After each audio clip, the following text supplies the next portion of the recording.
Ce pourrait être la dernière fois que les 124 États se rassemblent à la Cour pénale internationale de La Haye. Après les départs en chaîne annoncés du Burundi, de l'Afrique du Sud et de la Gambie, ces pays reprochent à la CPI d'être l'objet de tentatives d'instrumentalisation politique et diplomatique. Les décisions de retrait sont aussi motivées par toutes les critiques dont fait l'objet la Cour pénale internationale et plus particulièrement le bureau du procureur et donc la procureure Bensouda dans le cadre de la gestion des différentes procédures. S'il fallait véritablement promouvoir la justice, elle doit passer dans tous les camps, elle doit passer de manière impartiale et ne pas donner le sentiment d'une lecture politique et partisane. Et d'en observer que des crimes contre l'humanité, il n'y en a pas qu'en Afrique, il y en a aussi à travers le monde.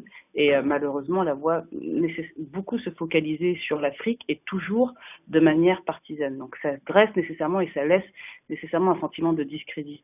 Et je pense que c'est d'ailleurs ce qui a dû motiver un certain nombre de ces États. Les défenseurs de la CPI, quant à eux, ne lâchent pas prise.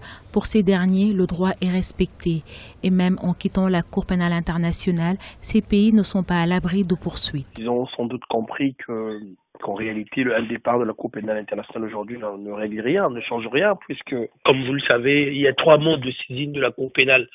Donc la Cour pénale peut s'autosaisir, elle peut être saisie par les États parties, elle peut être saisie par le Conseil de sécurité. Si ces États-là partaient de la Cour pénale aujourd'hui, les dirigeants peuvent toujours être poursuivis, soit par une saisine du Conseil de sécurité, soit par une autosaisine de la Cour pénale elle-même. Donc la démarche de partir de la Cour pénale aujourd'hui, elle est superfétatoire. Ces États ont simplement compris. Les 124 États membres de la CPI ont jusqu'au 24 novembre pour faire le bilan annuel des activités de la Cour et évoquer les perspectives d'avenir de la justice internationale. Mais cette année, avec les départs annoncés du Burundi, de l'Afrique du Sud et de la Gambie, l'avenir est en demi-teinte et rien ne dit que les départs vont s'arrêter à ces 3 pays.